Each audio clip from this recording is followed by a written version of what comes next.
All right, welcome back to the Pilipinx-American Stories podcast. We here want to better understand the different aspects of the Pilipinx-American diaspora. We cover topics such as, but are not limited to, history, community, and Filipinx-American culture. And I am your host, Alfredo. And for this episode, for this week, we have Edrian, aka Edrian Pingrino. Edrian is a filmmaker, a YouTuber, a dancer, and one third of the Fil-Am Film Collective. And we've officially completed our little trio with the Fil-Am Film Collective here. Shout out to Rich if you're listening. And this episode was just a super dope, like energy filled one. Like I've known Adrian for like a little bit right now. I think about a few months. Actually, maybe around like 8 months right now. And it was just a really great conversation, especially since this was one of our first conversations off like Zoom, off Instagram, and it was just like an amazing vibe. And like some of the stuff that we went into was a lot about passion, a lot about like our own artistry, like Adrian's background, and just perseverance when it comes to art. And I thought that was just so, I don't know if there's like anything when it comes to power and energy, like Adrian brought that to the table today, and I'm very grateful for that kind of energy. And I hope everyone that's listening will be able to feel that same kind of vibe that Adrian gave off for this episode. And that being said, I hope you all enjoy, and I present to you episode 4.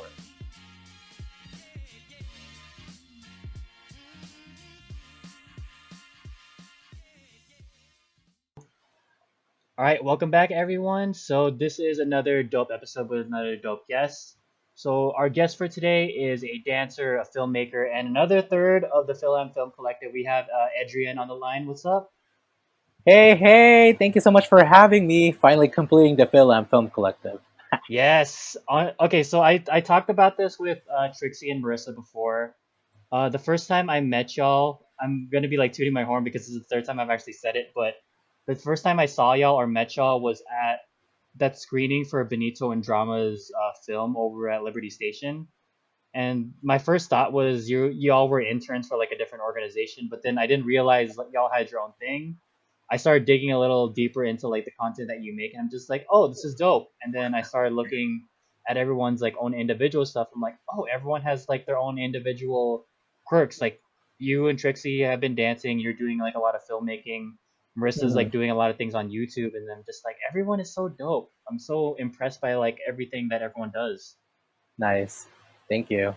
You know what, actually, the running gag with that is like I kind of call us the Destiny's Child, because you know how like clearly Beyonce and I forgot the other two, my bad. The other two, like each and every one of them like have their own like, solo careers on top of, like being the Destiny's Child, even when they were active.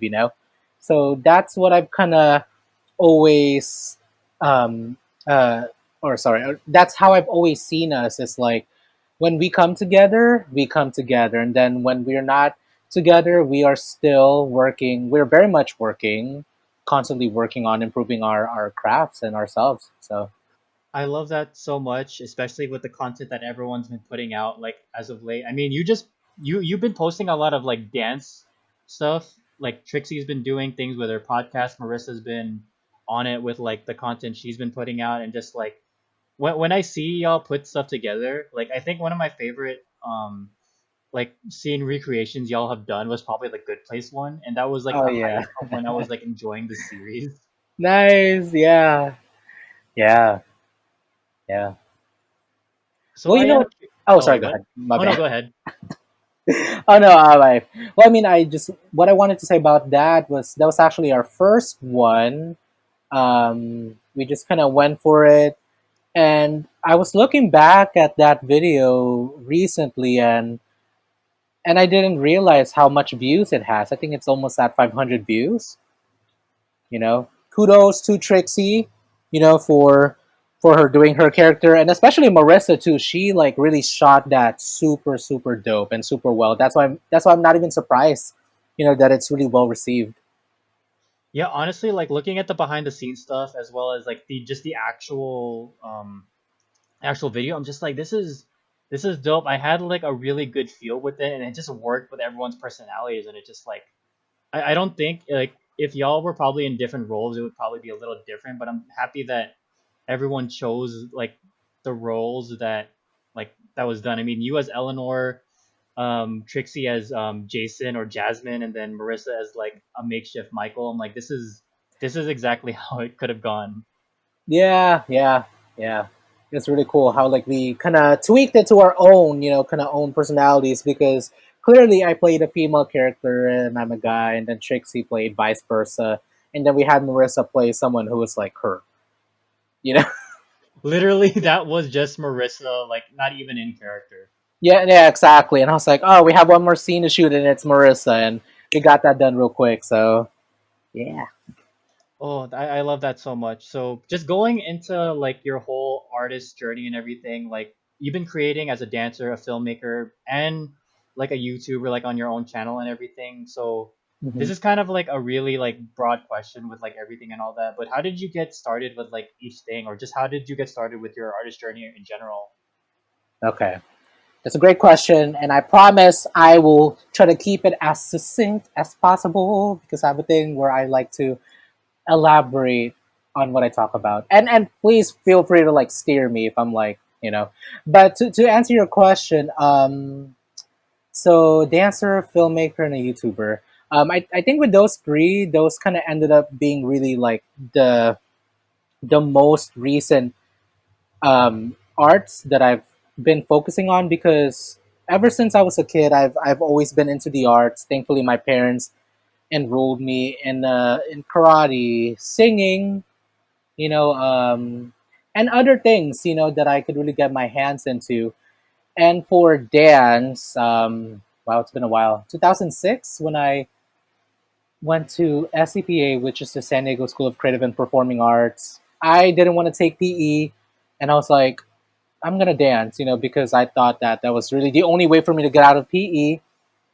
Little did I know that that would literally change my life and kind of fast forward to over 10 years of just really being in it, kind of proving something to myself and actually like, hey, I could actually do this, because when I started, I'm so fortunate that I got to train and surround myself with really dope dance artists who are amazing, and I almost like had to work twice as hard to catch up with them, even though eventually I realized that I had my own journey. And then with filmmaking, um, I I do feel like I've always been a storyteller, but then it got to the point where I was on YouTube, maybe 2014, and I love watching, LGBT shorts or BL dramas. BL, which means boys love, which is its own genre in the LGBT spectrum. I was watching a lot of them, and I was like, why are a lot of these super tragic, super dramatic? They like the characters end up dying. They never end up together, So that moment, I started to realize that it's important for me to be able to create stories that reflect my own narrative and possibly other people's narratives that reflect that in a more um, relatable way, especially coming from one myself, So I thought that was really important. And then YouTube, it kind of fell into place with that too, So yeah. You kind of went into like the second question I was gonna ask, but it seems like a lot of like your journey as an artist kind of just it worked out, and you were trying to like be authentic with yourself, like with with whatever like platform that you're using, whether it be dance, YouTube, or just filmmaking in general. You just wanted to be like authentic because it sounds like you weren't seeing like the stories that you wanted to be told, or like the movements that you want to like be seen or whatever. So it sounds Yeah. like you essentially like took it in your own hands. Yes, sir, I did. Yep.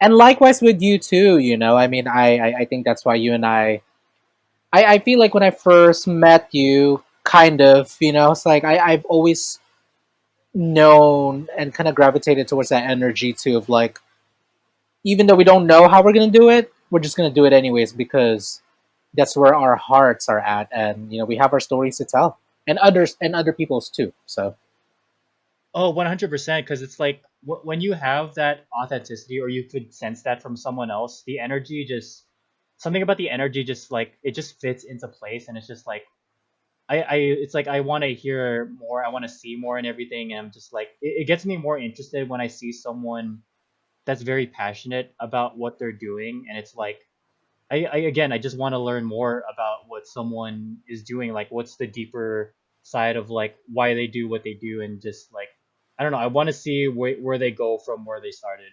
Yes, yeah, I agree. So I'm curious. So besides like these three other platforms, I know you've been doing stuff with like the Fil-Am Film Collective and just like your own stuff and everything, but what other platforms have you been creating on, like in terms of organizations and other like collectives and stuff? Oh yes, great question. So actually, even in the midst of the pandemic, I have been working closely with San Diego Filipino Cinema, which was the place that we kind of first met each other indirectly, because we never got the chance to like formally introduce each other, but we were at the same event in which you saw us interning. We were interviewing people. So I've been working with SDFC, San Diego Filipino Cinema, as in a mentorship way of where I'm doing a what am I doing? Sorry, I'm the casting.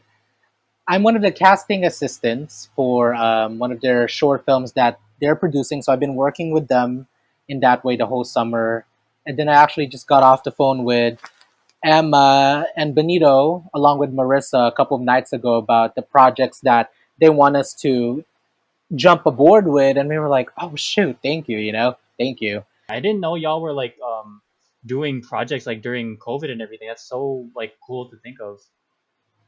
Yeah, yeah, because I know that you're also connected with them, because remember around March after we did the event and then the lockdown happened, right? Yeah. And then so we were like, "Oh, great, what's gonna happen?" But then with SDFC, I was so surprised and absolutely grateful that they chose to keep going. Like, whereas everyone else was like panicking, they decided to just like, they just like steered. They went bam, they steered in a complete, different direction right away, in which, kind of made the transition a whole lot more organic for them, because basically really ever since March, I've been working with them. So which is actually crazy. Oh, so this whole like pandemic and everything, this whole like what almost 7 months, you've been like putting work out for like everything that you've been doing. That's so tight. Thank you.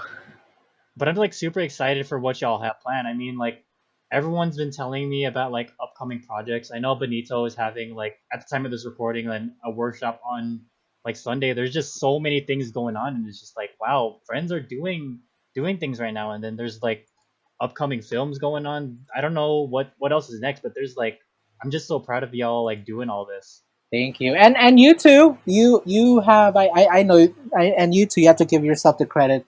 You have like you're now on season 2, of this podcast, which is very, very, it's amazing. Like I think just being able to use our pain, and I guess really whatever we are feeling and we have been feeling during these times, it's historical. It's gonna be historical for sure. So It's wild to think that, mainly because I don't think if this pandemic was happening, or oh like if the yeah. stay-at-home order wasn't happening, this podcast would be like way later down the line. And I feel like maybe even some of the projects we've been doing might have been later down the line too. Like it's kind of weird to like be thankful for it, but at the same time, it's like I am a lot more thankful that I have a lot more introspection when it comes to creative things. If anything, like it's been my creative side has been like pushed to be better on this, and I feel Mhm. like with everyone else, at least that's what I'm seeing. Yeah, yeah, because that really shows that you were resilient and never gave up, and that's gonna carry on with what else is to come after that. Like this really speaks great volumes in how we face and handle adversities. So Ooh, when you say that, it's just like it makes you think. Like once we're able to be like out more often, it's like I feel like we're gonna hit the ground running once we're out of here. Oh, yes, yeah, and well, given my introverted self, I'm like the tools that I've learned during the earlier parts of the pandemic. I'll definitely carry on, like meditating and doing yoga, making sure that I prep myself, for the work to come in the outside world. Oh, that's another big thing, and I'm like resonating with like my introverted empath side. It's just like, yo, I need to take care of myself before I take care of everything else out there too. Exactly. So I am curious, going on to more of like the works you've been doing, like do you have any like favorite works you put out since like you started like doing all these artist platforms? Like do you have a favorite like choreography or like a film on YouTube or like any kind of just Mm, favorite like artistic venture? yes. Is it okay if I would it be okay if I just do like one for each art, like dance, film, and YouTube? Oh yeah, go ahead. Yeah. Okay. Okay. So for dance, there's a lot really. Oh, I honestly, I mean, there's a lot, but the one that I want to say for this question is definitely. Oh, wait, it's a hard question. I'm a little lost for words, but I'm gonna choose one, and it will be my recent vlog. Kind of going back to YouTube, which is my uh 2 weeks in the life of a dancer with Diablo Dance. And I'm not sure if you've heard of Diablo Dance, motion and architecture. They were in the final 10 for America's Got Talent, and they are the company, the dance company that's like you see jumping off like this big set that's kind of rowing back and forth. If you don't know what I'm talking about, or for anyone watching, just Google it. Google Diablo Dance, America's Got Talent. You will see. I think that's definitely been one of the highlights of my dance careers, and filmmaking definitely, even though it's still ongoing, even though I would say that I'm still like um, an, an aspiring filmmaker, I would definitely say Flight so far has been memorable for me, in which I filmed back in 2017 as a 7-day student film festival. I was like, I didn't know what I was doing, but at the time, I knew that I was really experiencing, like such deep sadness and loneliness. And I was like, you know what, I'm gonna create a short about this, and that's actually how I met one of my good friends now. And that was the first time we met. And on um, YouTube, I mean, there's a lot really. There is really a lot. But I would definitely say retro, which is my second year anniversary dance video film that I did. Because that really required me to go out of my comfort zone to produce that, to bring in people together, and to put myself out of my comfort zone. So.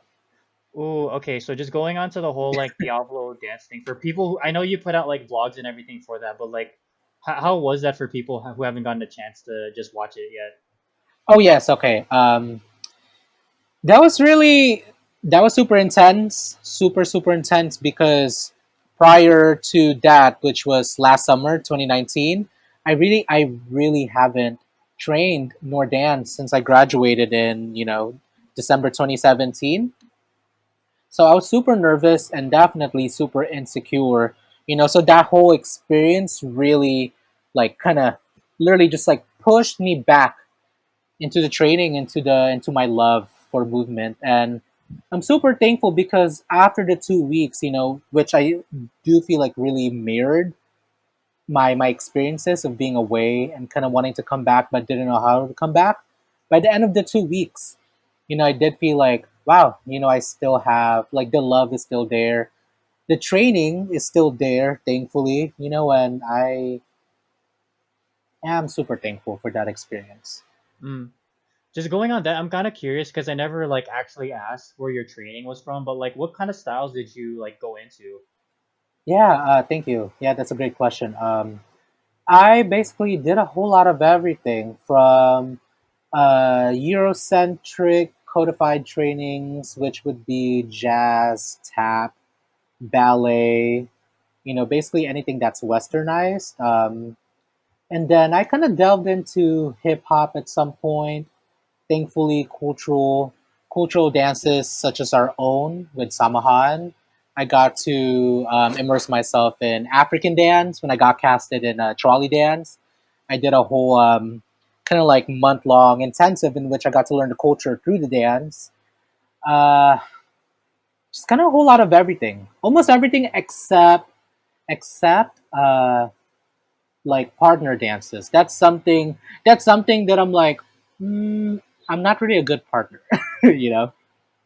Wow, I knew your like dance resume was like super diverse, but I didn't know like your stuff ranged from like almost everything. That's so impressive. Thank you. Yeah.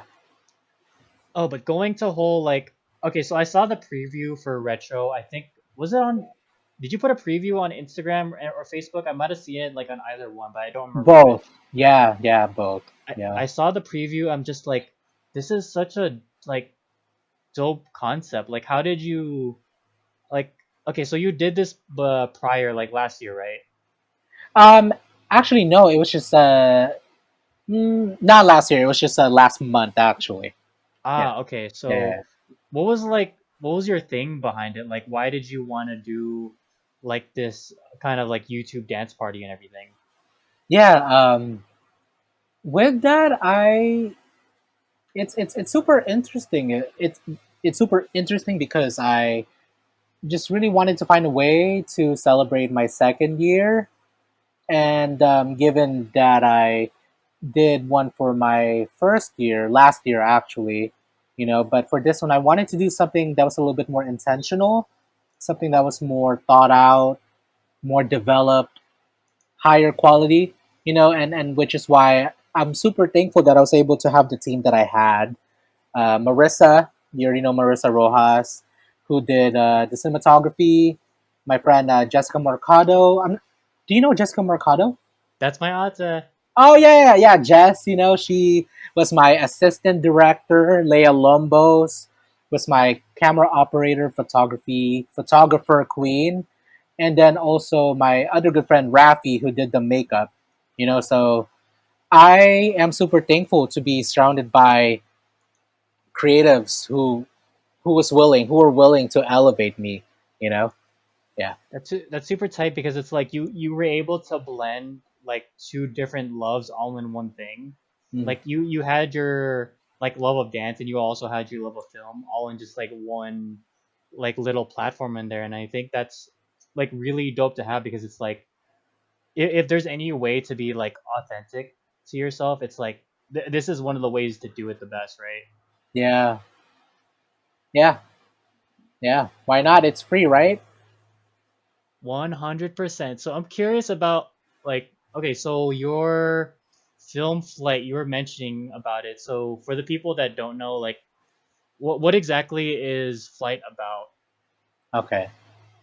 Flight is an LGBT short film about a person's way of discovering themselves, basically, and um, kind of going through their journey of longing for longing for love, acceptance, and belonging, basically. Yeah. What made you want? I know you said before that you want to see like more stories that are a little bit more relatable, but like what was it with this one that like was like the nail on the head? Like this is the plot that you wanted to go and direct. Mm, yes. Okay. So with that, super long story short, I the festival, which was Campus Movie Film Festival. I had been seeing it on campus, at SDSU, which is where we both came from. I've been seeing it on the bulletin boards every single, I guess, only fall. And then by the last time I saw it, which was my graduating year, I'm like, I have to do this because I'm graduating. So then I started to ask myself, what can I actually do? Because my first idea was dance, because I was like, oh, I'm a dance major. Why not do dance? But then around that time, it's really dealing with coming into terms of graduating and the grief that kind of comes with, you know? So I decided to use that as my main inspiration to create Flight, and also my love for um, stories that represent with my experiences being in the LGBTQIA plus community. So it was kind of just a culmination of like a whole different, like a whole many different layers that were just going on during that time, and it just worked out at the end that like this was the final product that you wanted to put out, and that's dope to have like that at like the campus film festival and everything. Thank Like you. Yeah, I don't know, there's a lot of like dope ones that I've seen come out of there, and I'm so happy that yours is like was one of the ones like out there and everything. thank you. So going on to like a little mid segment thing, I'm pretty sure you saw it, but like this is kind of a loaded question, but like I'm always curious about where everyone's like dreams are, where their thoughts are and everything. So I am curious. So is there a dream project that you eventually want to work on, or is there like a next big thing that you're currently already working on? Ooh, I love that question, and even seeing it again because I know that you sent this to me, but even now looking at it again, I'm like, what is my next dream project, or what is the next big thing? Because actually, I would say retro was that like dream project, but I had just put that out, so I'm like, oh, I can let that go. But I think at the moment I am just kind of working on creating content that really reflect the now. So I guess to answer your question, I don't think I'm there yet. But if there is really something that I'm dreaming of, like maybe something that I could be like, it would be great if this happened. I think for me, I would really love to work with um with our kababayans in the Philippines. Like I would love to somehow associate myself with the celebrities, and at least even any artist from our motherland in the Philippines. Whether or not as a director, editor, stylist. Just to get involved in that realm has actually always been one of my, like, I know that this is where I want to be. So hopefully that answered your question. Where does that come from? Is there any specific reason like you wanted to be back in the motherland to have these kinds of projects? Is it something that just does it bring more of like a homey feeling knowing that like oh you're back home doing this kind of work? That, and also I think like really deep down inside, that's always something that I've always known about myself. Because I as a kid who was always locked inside the house, all I did was watch TV. And even in that, at a young age, I had visions of me seeing myself in TV before I realized that I actually wanted to act, be in front, and also be behind the scenes. You know, Ooh, and now you're at this point where you're basically doing that, and it's just again like going back home a little bit just to experience that is like it's kind of just like a whole different level, and it's like again going back to the whole thing and everything about like you just experiencing it like an early age and everything. It's like it almost seemed like you kind of just knew it. Like I don't know, I'm trying to figure out the words to go with it, but it's just there's some kind of like second nature or instinct that just drew like or just draws us to like certain things from like childhood. yes, yeah, yeah. No, I agree. Yeah, and I think too, it's really I honestly believe that it's really the community, excuse me, that I want to serve. It's our own community. Especially even being like Filipino Americans. Living here in the States, it's like we live in a place of melting pot. But at the end of the day, I think it's safe to say for the both of us that we do want to serve our very own community, because if I feel like we're not going to advocate for our own community, then whoever will, you know.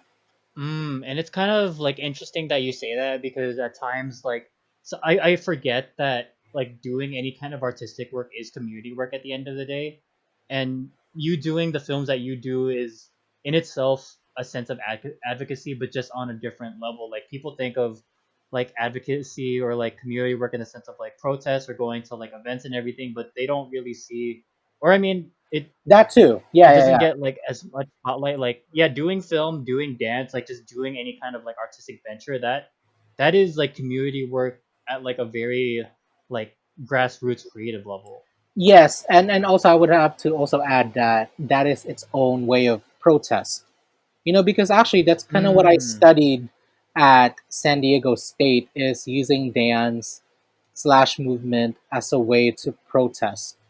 Because it's not. I believe that it's not always about the things that we say, but rather also the things that we physically do. You know. because it kind of gives people like the visual, because sometimes, or at least the way I see it is like Hmm. dance or any kind of like artistic venture speaks a little louder or does a little bit more than like certain other ways of like, I don't know, protesting does, or just any kind of like, I don't know, if whatever, like advocating something about like artistic ventures just draws me a little bit more because I Yeah, feel like it's it's a lot more authentic. yes, it speaks different, and the impact is also different. You know.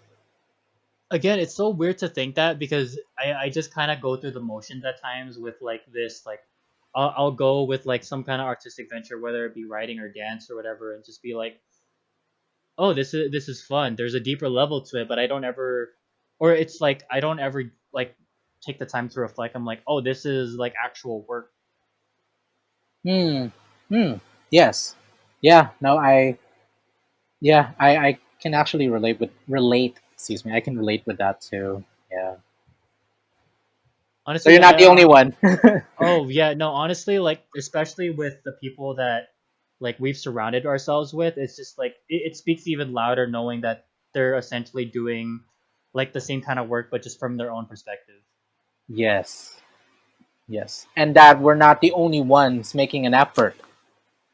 I mean, that's why I'm so happy to, connect with you because kind of seeing your community and the people that you surround yourself with, I'm like, oh shoot, that's really amazing. To know that you're not the only one in your own community trying to make an impact in their own way.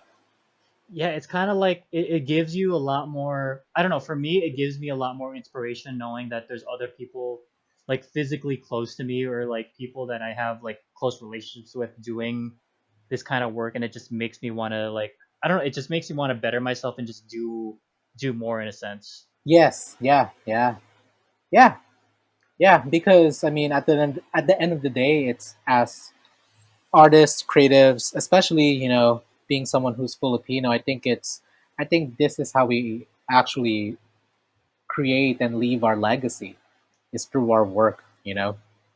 Oh, there was a quote that one of our like fellows from Unipro Noodle, she was saying that a teacher of hers told her back in like her colleges and everything that like art is, I don't know, something about like art and protest being like, I don't know, some kind of like duty as artists to like create and like innovate in some kind of way, like the way that we're doing like this work and all that. It's just, I don't know, it's just putting it more into perspective, knowing that having conversations like this, or just having artistic conversations in general, is like we're on the same page when it comes to that.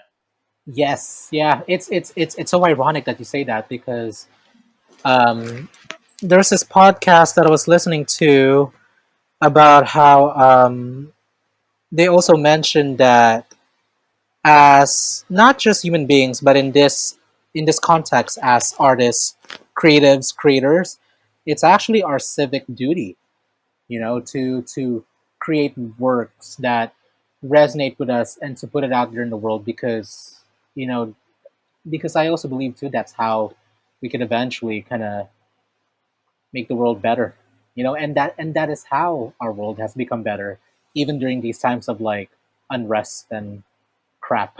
you know, it's through other people's arts and how they've made their impact.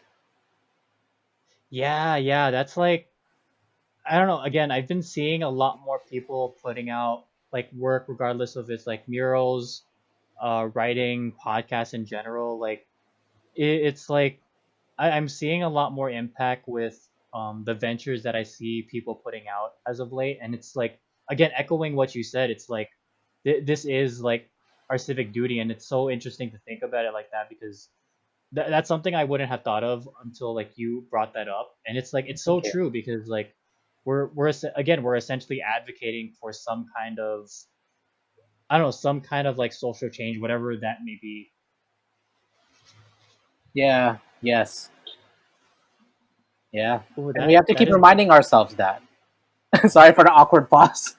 no, that was like you kind of just have to like digest that a little bit because it's like Yeah. it's such a heavy thing to think about. Like Yeah. we definitely have to sit on things like that because it's like, oh yeah, sometimes we're kind of just going, especially with like hustle culture and everything. Like, Yes. oh yeah, Oh we're kind of yeah. just creating and creating, but we don't Yeah. like look at like the impact until like a little later. Yeah. Because we're so busy on creating that it can become mechanical if you don't give yourself the chance to like sit back and reflect. You know. Oh, this actually kind of goes into the next question, but I mean, this might already be touching on stuff that we've both experienced and everything, but what Yeah. kind of difficulties have you experienced as like an artist, regardless of whatever platform like you've been on? Oh, you better ask that question because I'll definitely say Asian shame. you know, and what I mean by that, for just to give a little bit more context, is being the black sheep. Being, I guess, the only person in the family who's doing something else that's opposite of what everyone else is doing, and also expectations, and actually being able to stand up for myself and say, look, this is really what I feel like what my calling is, and I'm gonna stand up by it, even if it is super hard, because I'm going against the grail, and I'm not able to meet their expectations, to say the least. Ooh, that is a big like one indeed. Like I'm trying to like understand it from their perspective because I know it's also a thing of a fear for a lot of like Asian parents and all that. Especially like I don't know if like I'm pretty sure like you might have experienced it like doing that kind of stuff. It's just like it's kind of hard to get into, I don't know, something that's like outside of like for better Tradition, like use of the words like stereotypical like jobs and career notions, path. and expectations.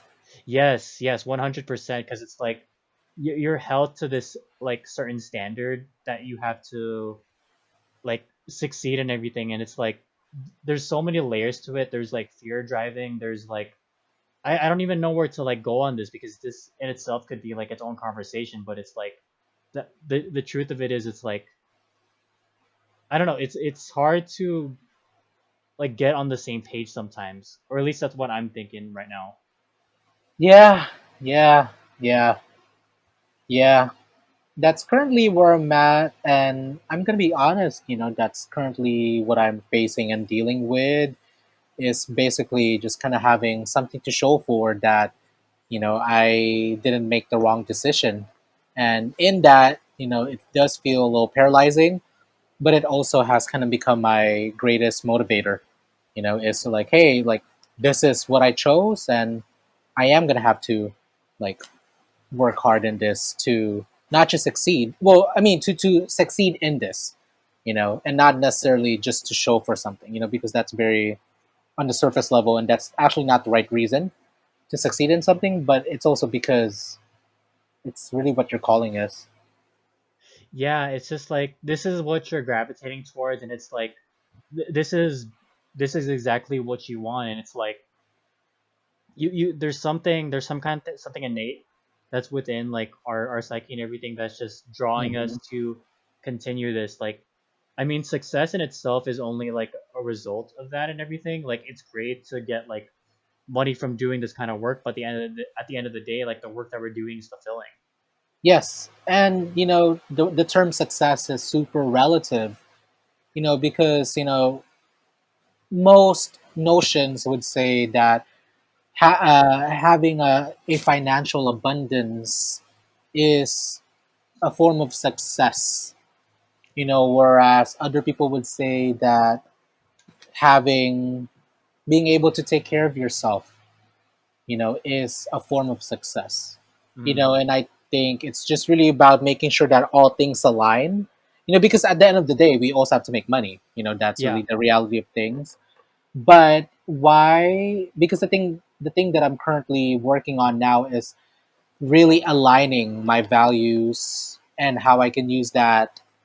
Well, not just my values, my gifts. My gifts. All of us with our gifts. Like how can we use the very thing that we are good at, and how can we make sure that that is in line with abundance and also earning money. It's like you do need to find that balance and everything, and kind of just going back to the whole like notion of success. I mean, happiness in itself is like a form of success. Like you're achieving something that you want, and again, going back to this balance and everything, like having all that does lead to some kind of happiness. And I'm like, if you do have that, then you are definitely achieving success. But it's kind of hard to like go about that when you're trying to explain that to people that don't really understand.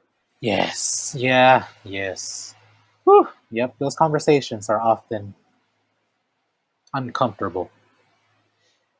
Yeah, most def. It's just like, how do you? I mean, it's so weird because like, especially if you do want that kind of acceptance from family, like it's weird to say that like you're searching for that kind of stuff, but like a lot of I don't know, a lot of like older generation, like Asian Americans, like they want something for you to show that's like a little bit Yes. more tangible. Like it makes that it's like a little bit more relatable to them and like their notion of Their success. So it's like, generation. Yeah.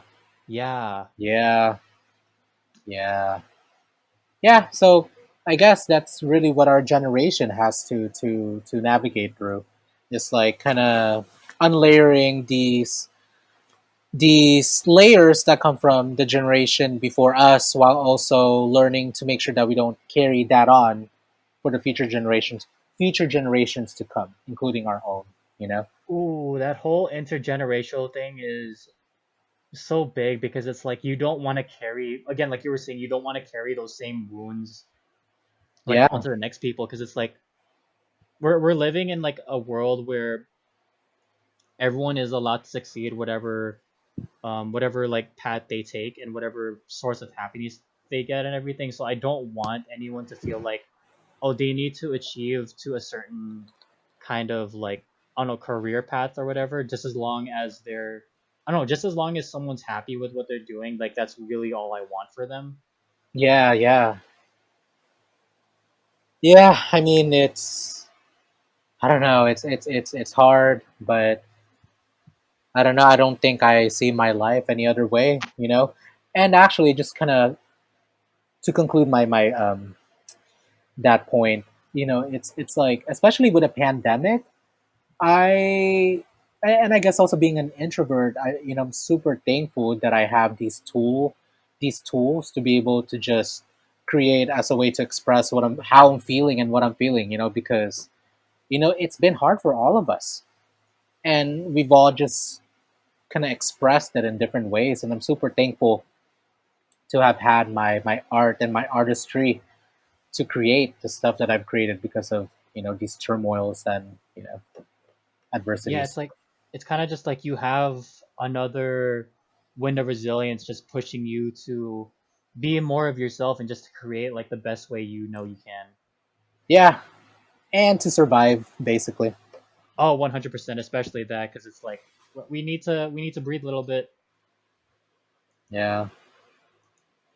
Okay, so going more into like a deeper, I guess kind of difficulty, but like what was there ever a point in like your storytelling where you felt stuck, or was there ever kind of like an artistic block that you've experienced when doing stuff?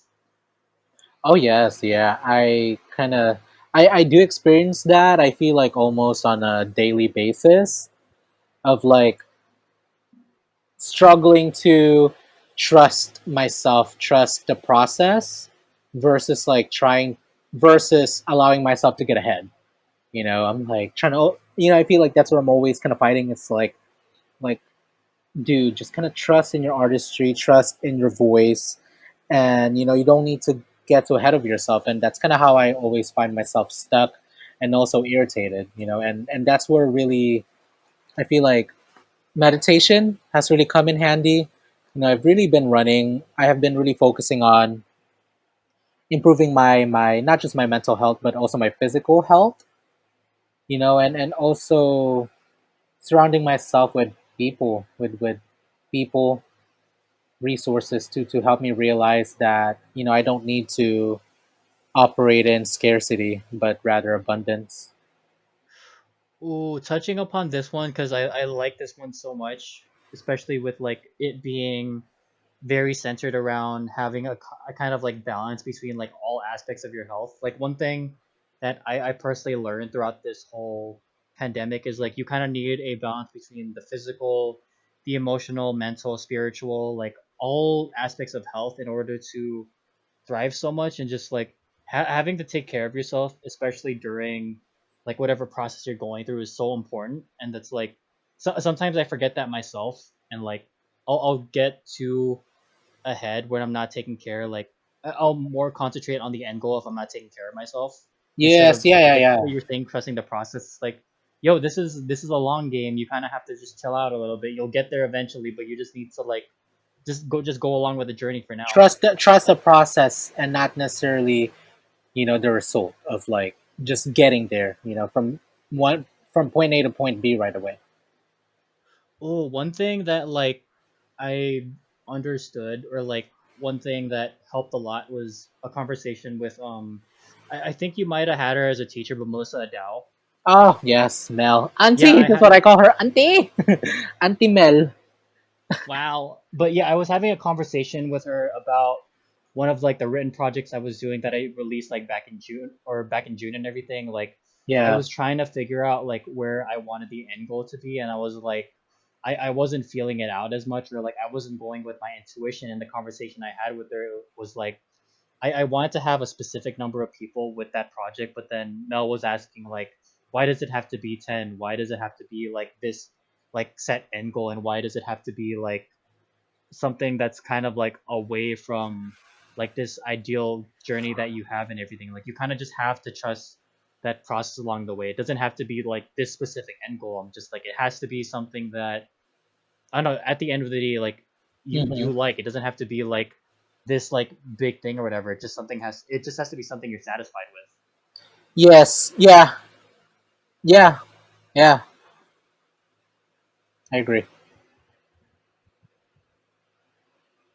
That is definitely one to digest, and it's like I don't know, it's something that I definitely have to remember once in a while, because sometimes I'll fall into that trap of wanting to get to the end goal so much. But like again, I just need to do these constant reminders of like just trust the process along the way. That's really it.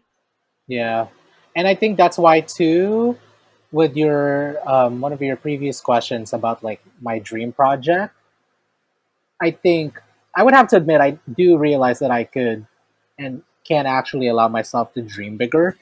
But I think I also do Mm, recognize that I just have to really trust in the process of like one step at a time and being grateful of where I'm at, because I'm super thankful to, being someone who's an aspiring freelance artist in general. I'm super thankful, for work and, and going back to abundance, that you just have to trust, that you just have to do the work that you need to do, and that the right people, the right opportunities, the right tools, resources will come your way, granted that you keep working on yourself, and that it's is kind of just part of the it's kind of like process. a puzzle piece. Yes. Yeah.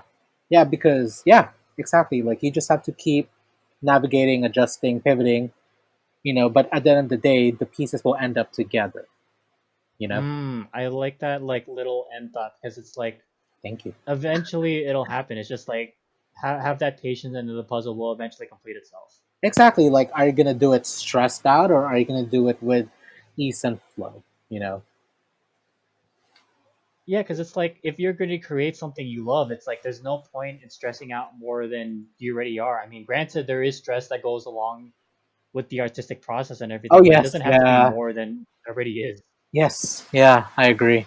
Yeah. Oh, okay. So with that being said, we've gotten to our point with like our whole little advice section. But before that, did you want to add anything else with like any of the points that we touched upon? No, no, I think I'm good. I think I was able to elaborate, maybe sometimes over elaborate what I needed to say. No, I'm totally fine with you over quote unquote over elaborating. I'd rather have you go into more detail than anything else. Yeah. No, I think I'm good actually. I think I'm super ready for the advice section because I'm excited for that part. Okay. So going on to this advice section, I know this is like a hard one that I see like a lot of artists tend to tackle with, but like what kind of advice would you give to someone that's trying to, or what advice do you have for people to be as authentic as possible when it comes to their own storytelling, regardless of whatever platform they're trying to like go on? Yeah. Oh shoot.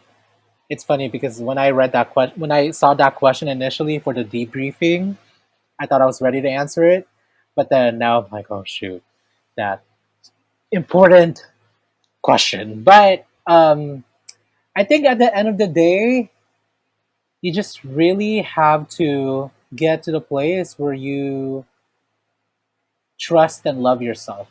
And I know that is super cliche and super ambiguous at the same time.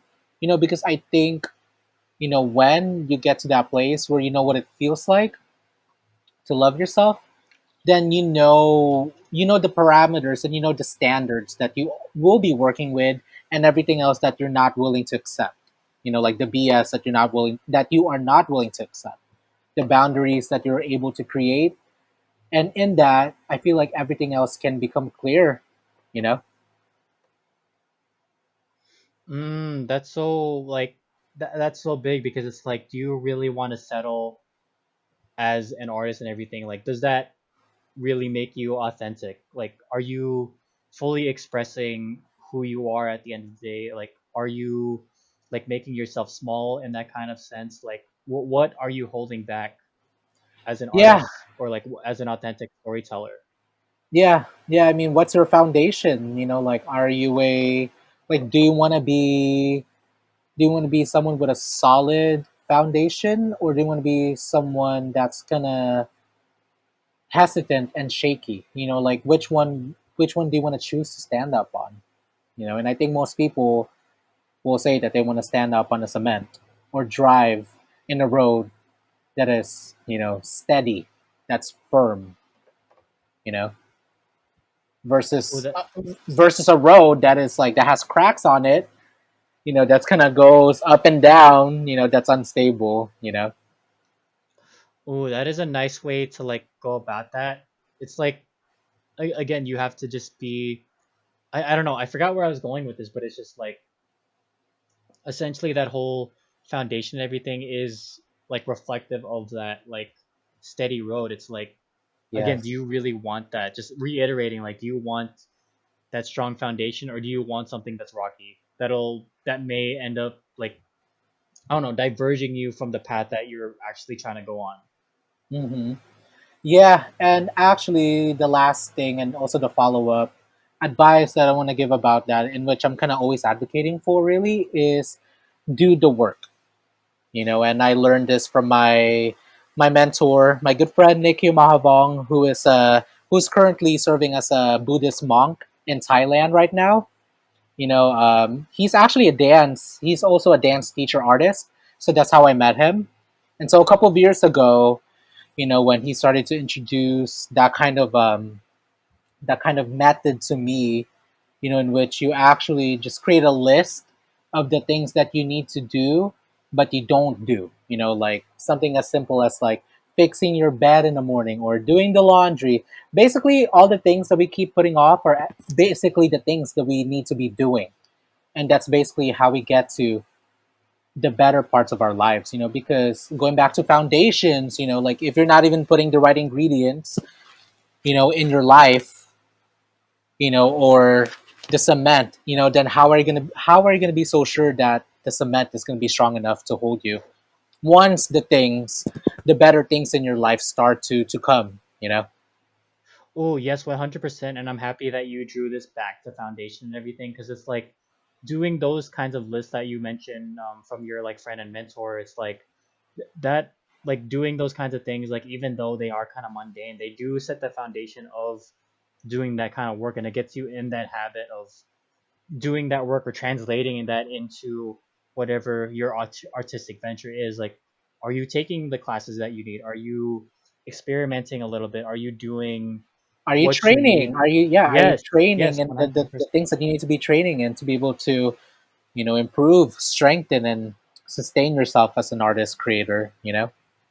Oh, with that being said, I just need to make sure that like I'm always on my foundation regardless, because if I lose that, I feel like I'm gonna lose myself as an artist at the end of the day. Yes. Yeah, and that all goes back to just knowing yourself as a person. Like if you don't know who you are, then you're always going to be compromised, and that's a place you don't want to be at. Yeah. Oh, 100%. Don't fall into that Yeah. trap. Yes. Yes, sir. Okay, with that being said, that was an amazing like advice section, and we've gotten to the point of the end of the episode and everything. And what I usually do is I ask the guests if they have like any shout outs or any plugs that they want to give before the episode ends and everything. But before that, I just wanted to thank you so much for creating such a nice vibe, especially for season two. Like it's been Thank going you. like very strong. We've had some amazing guests, and you've contributed to that so much. Thank you.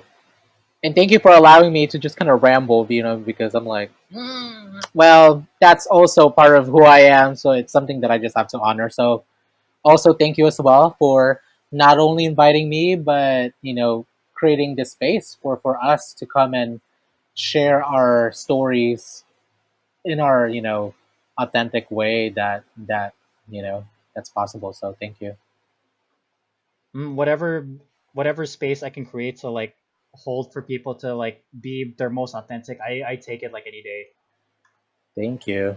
Salamat! But yeah, Maraming maraming but salamat. yeah, was there any like lasting plugs that you want to give like for any of like your projects or like any shout outs that you want to give before we end off the episode? Yeah, yes, and I'm gonna make this super quick, but y'all can find me on my socials. On YouTube, you can find me under Edrian Pangilinan, which will I'm assuming you'll somehow see in the show notes or even the name of the episode. And then for my YouTube, I messed that up, my bad. For my Instagram, you can find me under Adrian Penguino, EDrianPenguino. So that's my Instagram. Like what Trixie and Marissa have probably said to the Fil-Am Film Collective, you can find us there on Instagram and also our YouTube. And I think that's it. Yeah, it's funny because I feel like back then I would say all of my socials, but then now I think I've become a little bit more streamlined and recognize that I actually only really live in these certain ones. So Yeah, most def. But that's it.